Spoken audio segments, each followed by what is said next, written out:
Assalamualaikum warahmatullahi wabarakatuh. Selamat siang untuk kita semua. Perkenalkan, saya Bahri Yamin, dosen tetap pada program studi Hukum Fakultas Hukum di Universitas Muhammadiyah Mataram. Puji syukur kehadirat Allah Subhanahu wa Ta'ala. Pada kesempatan ini saya akan membuat video pembelajaran hukum pidana. Video ini merupakan bagian dari pernyataan diri dalam Unjuk Kerja Tridharma Perguruan Tinggi atau PDDU UKTPT untuk sertifikasi dosen pada tahun 2026, khususnya pada aspek pengajaran. Mata kuliah ini ditujukan pada mahasiswa program studi hukum semester 3 dengan kode mata kuliah F1A 2A 19A berbobot 3 SKS yang diselenggarakan dalam 16 kali pertemuan dengan rincian tatap muka sebanyak 14 kali pertemuan. Kemudian 2 pertemuannya masing-masing 1 kali ujian tengah semester dan 1 kali untuk ujian akhir semester. Pada kesempatan ini saya akan menjelaskan secara singkat mengenai mata kuliah hukum pidana. Mata kuliah hukum pidana dirancang untuk memberikan manfaat yang mendasar bagi mahasiswa dalam memahami sistem hukum pidana, yaitu sistem hukum pidana Indonesia sebagai instrumen untuk menjaga ketertiban, melindungi kepentingan hukum, serta mewujudkan keadilan. Melalui mata kuliah ini, mahasiswa memperoleh pemahaman mengenai asas hukum pidana, konsep-konsep hukum pidana, dan teori hukum pidana yang menjadi landasan dalam menganalisis berbagai peristiwa hukum dan penerapan ketentuan pidana dalam praktik. Setelah mengikuti mata kuliah ini, mahasiswa diharapkan selalu bertakwa kepada Tuhan Yang Maha Esa dan mampu menunjukkan sikap religius, menunjukkan sikap bertanggung jawab atas pekerjaan di bidang keahliannya secara mandiri, menguasai konsep-konsep teoritis di bidang ilmu, khususnya hukum pidana, melakukan kajian-kajian dalam persoalan-persoalan hukum, kemudian mampu mengambil keputusan secara tepat dalam konteks penyelesaian masalah di bidang keahliannya, berdasarkan hasil analisis informasi dan data. Pembelajaran dilaksanakan dengan pendekatan student-centered learning, melalui ceramah interaktif, diskusi, analisis kasus, pembelajaran berbagai masalah, presentasi, dan penugasan. Selanjutnya, komponen penilaian dalam mata kuliah ini ada 5 kategori, yaitu aktivitas partisipatif, tugas perkuliahan, kuis, UTS, dan UAS. Mata kuliah hukum pidana terdiri dari beberapa topik yang akan dibahas. Pertama, pendahuluan berisi penjelasan RPS, kontrak belajar, dan penjelasan umum hukum pidana. Yang kedua, tentang tindak pidana. Pertemuan yang ketiga, ajaran sifat melawan hukum dan ajaran kausalitas. Pertemuan keempat, tentang berlakunya hukum pidana, yaitu tentang tempus delicti dan locus delicti, yang mana di dalamnya nanti akan membahas tentang asas-asas hukum pidana. Yang kelima, pidana dan pemidanaan. Yang keenam, delik percobaan tindak pidana atau pogging. Yang ketujuh, delik gabungan tindak pidana atau konkursus. Kemudian pertemuan yang ke-8 dilaksanakan untuk UTS.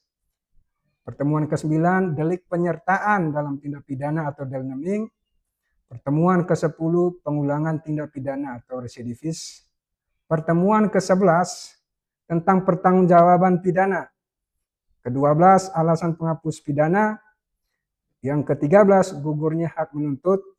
14, gugurnya hak menjalankan pidana. Ke-15, urgensi pembaharuan KUHP. Dan ke-16, UAS. Selanjutnya kita masuk pada satu subtema pembelajaran yang akan saya bahas, yaitu tentang pertanggungjawaban pidana.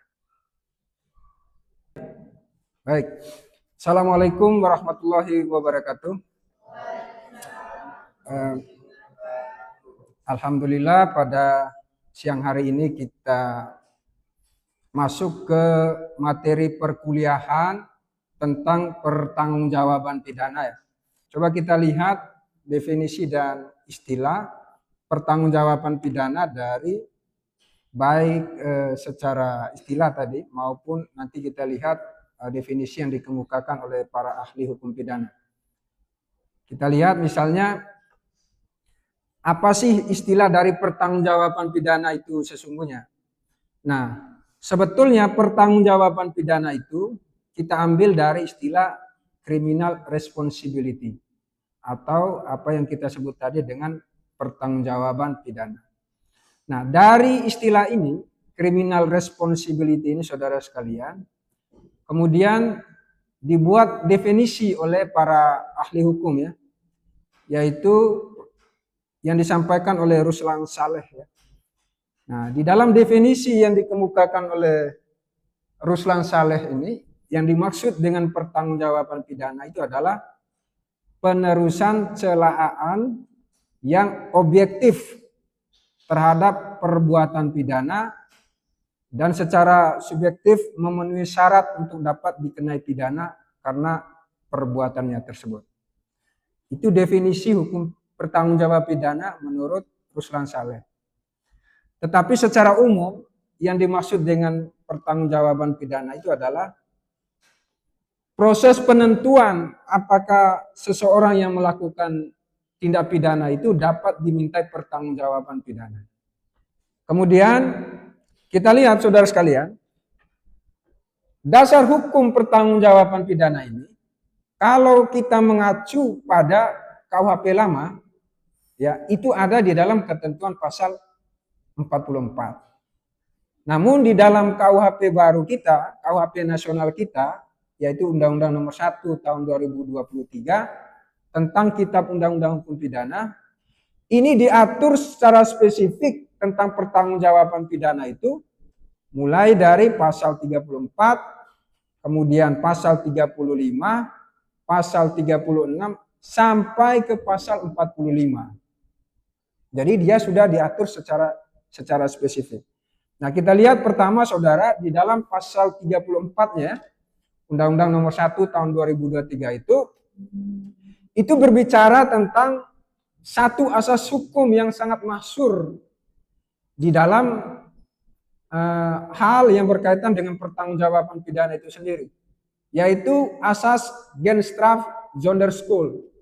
Nah, sekarang asas ini, asas Genstraf Sonderschuld ini seperti yang Anda lihat ini sudah dicantumkan di dalam pasal 34 Undang-Undang Nomor 1 Tahun 2023 itu. Ini asas utama dalam hal memberikan pertanggungjawaban pidana terhadap setiap orang yang melakukan kesalahan. Yaitu tadi asas Genstraf Sonderschuld. Intinya adalah tiada pertanggungjawaban pidana tanpa kesalahan. Ya. Jadi orang yang dapat dimintai pertanggungjawaban pidana itu harus memiliki kesalahan atau yang kita sebut dengan istilah skuld ya. Nah, di dalam kesalahan itu harus ada actus reus dan mens reanya. Di dalam kesalahan tindakan pidana yang dilakukan oleh orang tersebut. Kesalahan di dalam doktrin para ahli hukum itu ada dua bentuknya. Kesalahan sebagai suatu kesengajaan, yang kedua adalah kesalahan sebagai suatu kelalaian atau kealpaan. Jadi orang yang diminta pertanggungjawaban pidana sekali lagi dia harus ada unsur kesalahan di dalam pribadi yang melakukan perbuatan pidana. Baik kesalahannya dilakukan secara sengaja maupun kesalahan dilakukan karena kelalaian atau kealpaan. Nah, bahasa hukumnya itu kan culpa ya. Culpa. Nah, kita lihat ya. Jadi dasar hukumnya itu mulai dari pasal 34 tentang pertanggungjawaban pidana. Kemudian yang kedua itu adalah Anda bisa temukan di dalam pasal 35. Ya, pasal 35 Undang-Undang Nomor 1 Tahun 2023 itu. Apa intinya di dalam pasal 35 itu? Yang pertama, dia mengatur bahwa seseorang dapat dipertanggungjawabkan secara pidana apabila satu, ya, yang pertama dia melakukan tindak pidana. Ya. Tindak pidana yang mana? Yaitu tindak pidana yang telah dirumuskan di dalam undang-undang dan ada ancaman pidana di dalam perbuatan itu. Yang kedua, selain dia melakukan tindak pidana, yang kedua itu adalah dia memiliki kemampuan bertanggung jawab atas perbuatannya. Nah, kemampuan bertanggung jawab ini artinya di dalam diri dari si pelaku itu, pelaku pidana ini, tidak ada alasan pemaaf dari perbuatannya. Ya, tidak ada alasan pemaaf. Kalau tidak ada alasan pemaaf, berarti di dalam diri pelaku itu memiliki kemampuan untuk dapat dimintai pertanggungjawaban atas perbuatan yang dia lakukan. Nah, contoh tadi misalnya seperti orang gila, ya. Orang gila itu kan di dalam dirinya itu ada alasan pemaaf. Meskipun dia membunuh saudara X misalnya, tapi kalau dia statusnya sebagai orang gila, ya tentu ada alasan pemaaf bagi dia untuk tidak dimintai pertanggungjawaban pidana. Kemudian yang berikut itu adalah tidak terdapat alasan pembenar atau alasan pemaaf. Ini intinya. Jadi prinsipnya tadi harus ada kesalahan. Yang berikut, di dalam diri pelaku itu tidak terdapat alasan pembenar atau alasan pemaaf. Kalau ada alasan pembenar dan alasan pemaaf, meskipun dia melakukan tindak pidana tadi, ya tidak bisa dimintai pertanggungjawaban pidana. Contoh ya, seorang dokter misalnya. Seorang dokter melakukan tindakan bedah. Nah, itu kan bisa dikategorikan sebagai suatu penganiayaan. Tetapi perbuatan dari dokter ini dibenarkan secara hukum. Kenapa? Karena undang-undangnya membolehkan tindakan medis itu kepada pasiennya. Dibolehkan oleh undang-undang. Jadi tindakan dia itu tadi misalnya membedah seseorang tidak dianggap sebagai suatu penganiayaan. Kenapa? Karena itu adalah perintah undang-undang yang bersifat lex specialis. Seperti itu ya. Nah, boleh nanti sambil tanya oleh saudara-saudara ya kalau misalnya ada yang mau disampaikan. Kemudian yang berikut ya, dasar hukumnya itu adalah di dalam pasal 36 sampai pasal 41. Nah, apa intinya di dalam pasal 36 sampai 41 itu sama dengan ketentuan di dalam pasal 35 tadi. Dia masih nyambung ya. Masih nyambung. Yang pertama, di situ harus ada kemampuan bertanggung jawab. Yang kedua, alasan yang menghapus pertanggungjawaban pidana termasuk karena gangguan jiwa. Ini sama dengan ketentuan pasal 35 tadi. Jadi dari pasal 35, 36, 37, 38 sampai ke pasal 41 itu pada prinsipnya mengatur hal yang sama. Kemudian di dalam pasal 42 sampai 45 ini baru secara spesifik ya bicara tentang alasan pembenar dengan alasan pemaaf. Alasan pembenar sudah saya berikan contoh tadi, kemudian alasan pemaaf juga sama. Dan yang berikut itu adalah alasan pembelaan terpaksa, overmah atau notwear ya dalam keadaan darurat ya. Kalau pembelaan terpaksa juga bisa ditiadakan pertanggungjawaban pidananya. Nah, itu dasarnya, dasar hukum dari pertanggungjawaban pidana yaitu ada di dalam ketentuan mulai dari pasal 35 tadi sampai ke dalam pasal 45. Jadi Anda kalau mau bertanya silakan saja sambil kita menjelaskan materinya. Kemudian secara doktrin, saudara sekalian, jenis pertanggungjawaban pidana itu kurang lebih ada 4 bentuk ya jenisnya. Yang pertama itu adalah pertanggungjawaban pidana berdasarkan kesalahan.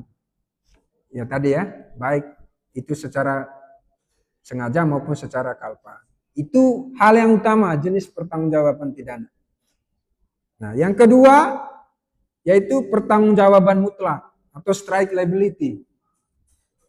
Jadi yang dapat dimintai pertanggungjawaban pidana itu adalah hanyalah orang yang secara langsung melakukan perbuatan pidana. tidak bisa diwakilkan kepada orang lain. Misalnya ada seorang suami misalnya ya, melakukan tindak pidana. Karena istrinya sangat sayang dengan suaminya, kemudian dia minta kepada aparat supaya dia saja yang masuk penjara. Tidak boleh seperti itu. Ya, tidak bisa diwakilkan kepada orang lain. Yang dapat dimintai pertanggungjawaban pidana itu hanyalah siapa yang melakukan perbuatan pidana tersebut. Sampai sini bisa diterima ini ya. Jangan terlalu serius ini. Ya. Kalau mau ada pertanyaan silakan, saya izinkan. Silakan. Nawang Sia, ada yang mau ditanyakan? Ada enggak? Ada? Atau Irwan? Ada pertanyaan Irwan? Ini, saya kasih kesempatan buat Irwan. Silakan Irwan. Baik, terima kasih. Jadi di sini ini sangat relevan ya dari pembahasan pertanggungjawaban pidana ya. Karena dalam pidana itu tidak hanya dilihat dari perbuatannya yang terjadi, tapi responsibility atau criminal civility tadi, pertanggungjawaban pidana itu yang harus ditentukan. Dalam hukum pidana itu kan ada dua, Pak ya. Ada unsur subjektif dan ada unsur objektifnya gitu. Ya. Nah, yang dimasuk dalam pertanggungjawaban pidana itu masuk ke dalam unsur subjektifnya, yaitu melihat dari perilaku seseorang. Iya betul. Gitu. Nah, apa kacamata yang dilihat itu tadi, Pak? Apa namanya unsur-unsur yang terpenuhinya unsur subjektif itu tadi, gitu. Apa syarat-syaratnya di situ?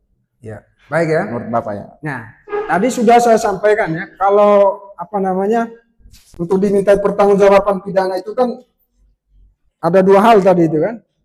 Sebetulnya bukan hanya dari unsur subjektif ya, termasuk juga ada di dalamnya adalah unsur objektif di dalam diri dari si pelaku itu sendiri. Apa itu unsur subjektifnya? Di dalam diri pelaku itu, pertama harus ada unsur sifat melawan hukum dari tindakan atau perbuatan yang dia lakukan. Kalau tidak ada unsur melawan hukum dari diri si pelaku itu, ya tentu tidak ada tindak pidananya. Sifat melawan hukum itu maksudnya seperti apa? Contoh ya, saya ambil konteks KUHP lama misalnya. Dalam hal kasus tindak pidana pencurian misalnya. Kalau misalnya kita mengambil barang orang lain, kita dengan cara minjam, meskipun barang itu ada pada kita, tidak dianggap sebagai perbuatan tindak pidana pencurian. Kenapa? Karena terlebih dahulu kita meminjam atau meminta kepada pemilik barang tersebut. Tetapi kalau misalnya barang itu, misalnya kita mau ambil secara diam-diam, untuk menguasai secara sepenuhnya, ya, dengan cara melawan hukum, maka itu baru disebut di dalamnya itu adalah ada unsur tindak pidana. Jadi ada niat di dalam diri dari si pelaku itu secara subjektif untuk menguasai barang tersebut atau benda tersebut untuk dimiliki sepenuhnya. Dengan cara apa? Dengan cara melawan hukum. Yang kedua tadi itu kan harus ada unsur objektifnya. Objektif itu ada bendanya, ada barangnya, ya, yang mau dikuasai oleh orang tersebut. Tapi kalau misalnya keinginan untuk mencuri itu hanya masih ada di dalam angan-angan, hanya ada di dalam niat, tentu kan tidak bisa dimintai pertanggungjawaban pidana. Bagaimana cara kita untuk menguji bahwa si Irwansyah ini mau mengambil barang milik saya misalnya, kan nggak bisa. Baru bisa diuji itu kalau dia melakukan tindakan. Ada barang yang mau dia kuasai secara melawan hukum tadi. Saya kira itu secara umumnya gambarannya. Saya lanjut ya. Yang ketiga itu adalah pertanggungjawaban pengganti. Nah ini saudara, pertanggungjawaban pengganti ini itu sebetulnya kalau kita lihat di dalam KUHP lama tidak ada. Ya, di dalam KUHP lama ini tidak ada tentang pertanggungjawaban pengganti. Tetapi pertanggungjawaban pengganti ini dapat kita lihat di dalam undang-undang yang bersifat lex specialis. Undang-undang khusus. Khususnya di dalam hal kejahatan yang dilakukan oleh korporasi. Ini yang pertanggungjawaban pengganti ini, vicarious liability. Nah, kenapa demikian? Kita kembali lagi di PIH. Nah, subjek hukum pada saat Anda menempuh mata kuliah PIH dulu ada dua kan? yaitu natural person dengan reh person. Manusia dan badan hukum. Jadi yang dapat dimintai pertanggungjawaban pidana itu hanyalah manusia dengan badan hukum. Ya. Badan hukum ini bisa berbentuk CV, bisa berbentuk PT.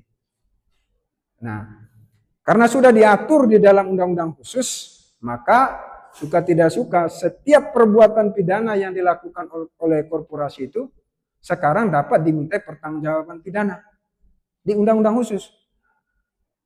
Lebih istimewa lagi sekarang di dalam undang-undang baru, undang-undang nomor 1 ini tahun 2023 sudah dimasukkan di dalam undang-undang tersebut.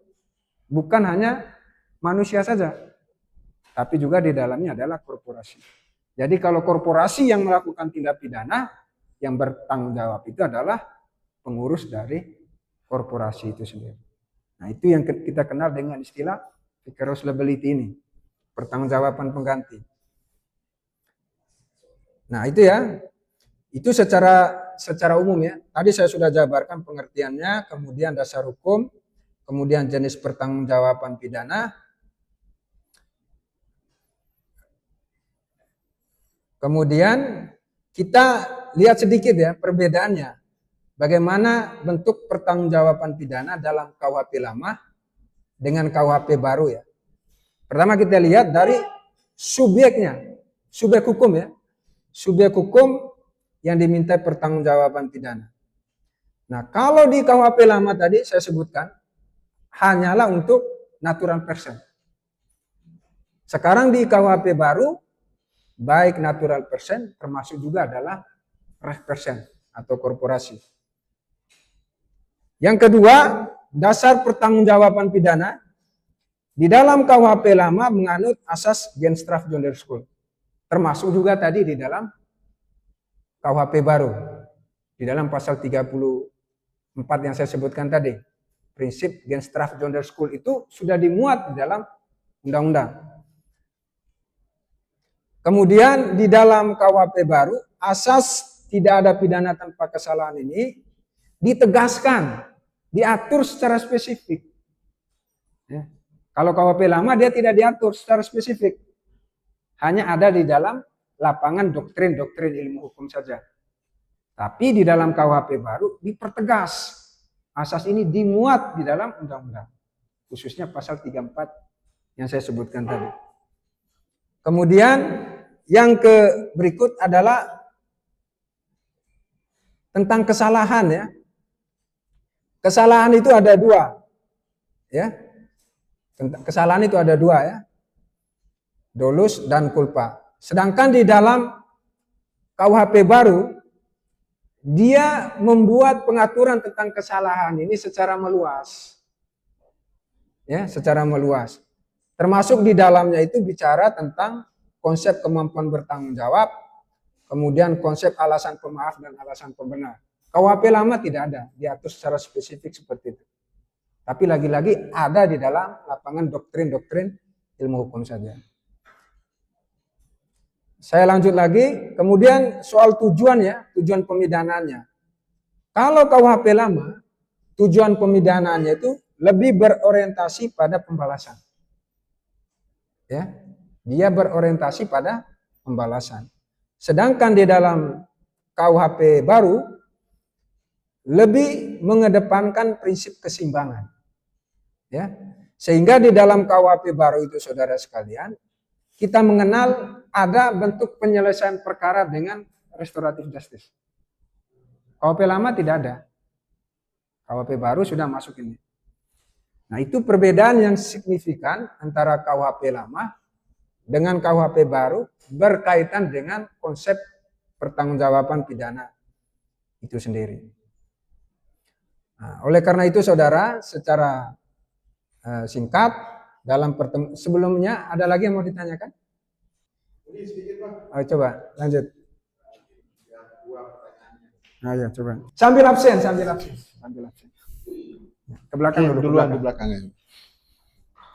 Jadi tadi itu kan ada apa ya, pelimpahan pertanggungjawaban pidana atau pergantian. Iya. Kalau yang tadi Bapak jelaskan itu kan hanya dalam konteks korporasi ya. Pertanyaan yang pertama dalam konteks korporasi atau perusahaan atau PT itu yang bertanggung jawab pidana itu siapa? PT atau si individu yang punya PT itu tadi, itu yang pertama. Terus yang kedua itu apakah dalam konteks pelimpahan atau pergantian pertanggungjawaban pidana itu hanya dalam konteks korporasi atau manusia aja? Ya. Kalau kita lari pada kasusnya Ferdi Sambo itu kan ada obstruction of justice di situ, Pak. Ya. Pemanfaatan jabatannya di situ kan Prada X itu kan dibebaskan di situ.